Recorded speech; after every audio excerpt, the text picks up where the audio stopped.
so we're going straight to Boston, Amofai. Mr. B. B means business. You remember that series in Nigeria that if you want to be a millionaire, you think like a millionaire. Like a millionaire. Mr. B. Mr. B. Mr. B. I think Mr. B is one of those series as well in the 80s. Yes. Mr. B. Yeah. Oh, Mr. Bean. Yes, that one I know. Is that what you mean? B-E-A-N? No, I don't know. I love Mr. Bean. He's a good actor. He's a good actor. Does he dance as well? Does he dance as well? Okay. Let's rock it. Train. He dances as well. He's a good Naira. Yeah, he's a good... let's do the back rev and he does the dance. Okay, go on. Dina, Naira, yen, train. I'm going to sue all of you for copyright. I'm just going to I'm just going to serve you all the papers at the end of it. Cease and desist is coming. Just get it. Let's look into the barrel of oil. Good morning, everyone. Oil prices extended their gains early Thursday on the prospect of tighter supply after Washington imposed further sanctions to curb Iranian oil trade. And as some OPEC producers pledged further output costs to compensate for pumping above agreed quotas. Brent crude futures rose 0.7% to $66.31 a barrel at about 6:45 GMT. U.S. West Texas Intermediate crude was up $63.01 a barrel. That's about 0.86%. In stock market, Asia Pacific markets rose Thursday, breaking ranks with Wall Street, which declined sharply after the U.S. Federal Reserve Chairman Jerome Powell cautioned that the ongoing trade tensions could challenge the central bank's goals of controlling inflation and spurring growth. Hong Kong's Hang Seng Index increased 1.31%. Japan's benchmark Nikkei 225 rose 1.3%. In South Korea, the Kospi was higher by 1% after the central bank held interest rates steady at 2.75% as expected by economists polled by Reuters. Japan said Thursday that its March exports increased 3.9% over the previous year, 1 month after exports had their biggest increase since May of 2024. It was less than the 11.4% increase back in February and fell short of the 4.5% increase that Reuters polled economists had predicted. In a speech on Wednesday, Jerome Powell, the chairman of the Federal Reserve, voiced concern that the central bank will be forced to choose between promoting economic development and keeping inflation under control. The central bank chief stated that although he anticipates higher inflation and slower growth, it's unclear where the Fed will need to focus more attention, given the increased uncertainty surrounding the effects of President Donald Trump's tariffs. In economic news, according to a newly released Commerce Department report, U.S. consumer spending in March exceeded forecasts as demand held steady despite waning sentiment. Retail sales rose by 1.4% on the month, which was higher than the 0.2% rise back in February. On Wednesday, the World Trade Organization, or WTO, cut its prediction for the world's merchandise trade from one of steady expansion to one of decline. It stated that the worst downturn since the peak of the COVID-19 pandemic will result from additional U.S. tariffs and their knock-on effects. Speaking to reporters in Geneva, the WTO Director General, Dr. Ngozi Okonjo-Iweala, voiced these worries. In contrast to its October forecast of a 3% expansion, the International Trade Organization said it anticipated a 0.2% decline in goods trade this year. The agency added that its revised estimate was predicated on policies in effect as of this week. And back home in Nigeria, for the second time in less than a week, the Dangote Refinery has further reduced the ex-depot price of premium motor spirit, also referred to as gasoline, to 835 naira per litre. With its most recent adjustment, the price has dropped by 30 naira from the previous rate of 865 naira per litre, which was established 6 days ago, and by a total of 45 naira from the prior price of 880 naira per litre, which was recorded at the beginning of last week. The updated pricing will be implemented at all partner retail locations, according to a statement released on Wednesday by Anthony Chejena, the Chief Branding and Communications Officer of the Dangote Group. And still in corporate news, in its 2024 full-year audited financial statements, Access Holdings plc reported a pre-tax profit of 867.0 billion naira, and that's higher than 729.001 billion naira the previous year.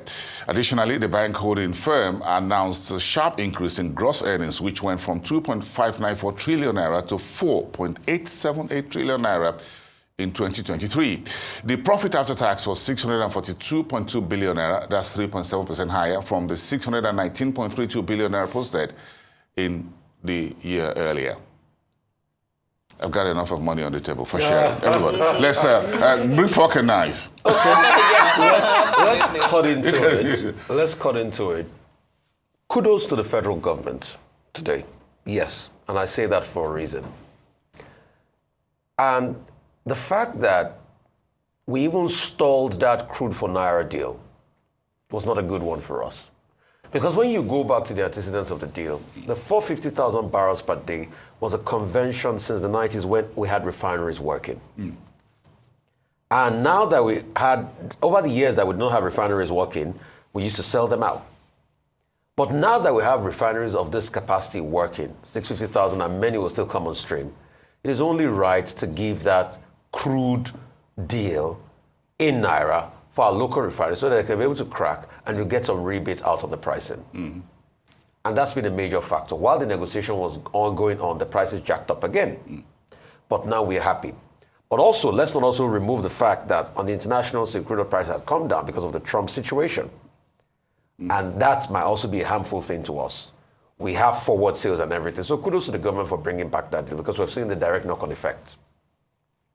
Secondly, we would like to implore those partner stations to quickly revert the price. This is to reflect what has been done. It has to be said. Secondly, as regards Ngozi Okonjo-Iweala saying international trade will be affected, yes, it's going to be affected a great deal. In fact, the ripple and the ricochet effect is unprecedented. And that's why we keep talking about the fact that, see, America has had its lunch and eaten it long ago. If you want to play catch-up, you need to reinvest in your economy. It's not tariff that's going to be able to do it. That's why they're saying trade could drop by about 91%. You know how much is on the table? Billions. Well over 300 to 400 billion in this trade that goes back and forth between China and America. Yeah. A lot of lives will be impacted. America has hedged in the service sector. They have done so well on that. Yeah. When you say the factory jobs should come back to America, the question is, are America willing to do those factory jobs? And can, even if the factory jobs come back to America, yes, can you effectively compete with the likes of China and Vietnam that have cheaper and lower wage and Bangladesh? You cannot. So let's call a spade a spade. They will outcompete you. They will outproduce you. You have minimum wage of about $7 per hour. They have less than $2, $3 per hour. So please, what they should do is invest in America in the long term. Infrastructure.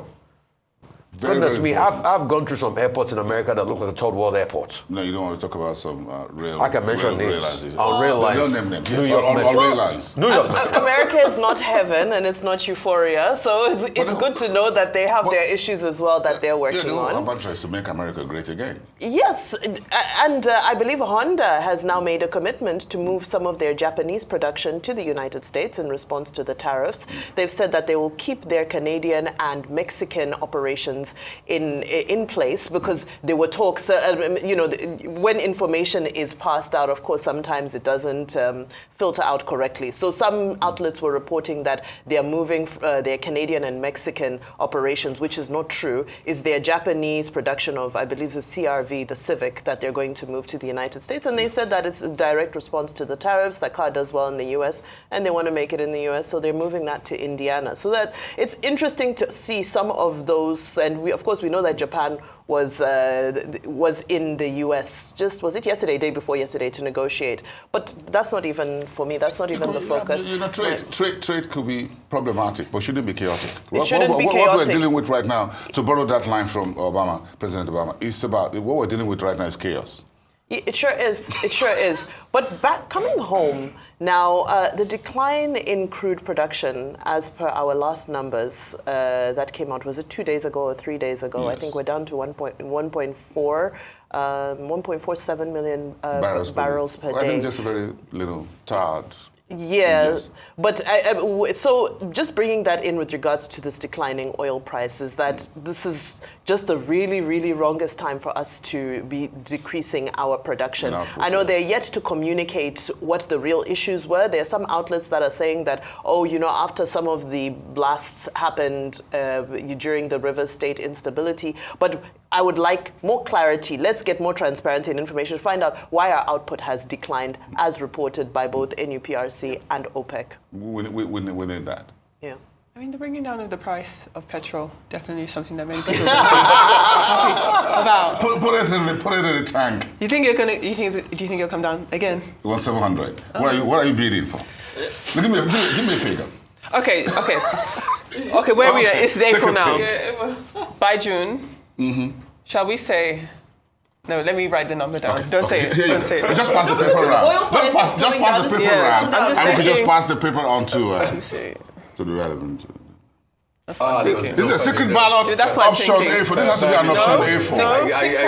667. Then buy them, put the business on the I don't think street. you're being realistic. I don't think you're very realistic. 667. But we can pray about it. We can think about it. We can think about wishful thinking. In the name of our Lord.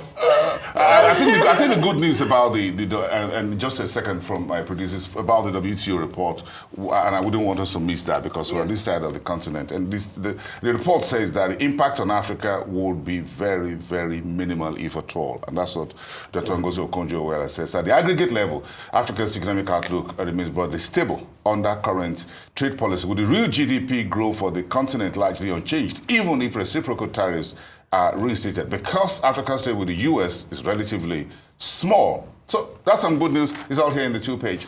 Okay, thank you. Well, But we can the do this, manufacturers man. here have lost about 2 trillion, and Afreximbank posted some good results Yes, they did yeah. yesterday. Yeah. We'll take a short break now. Thank you, Mr. B.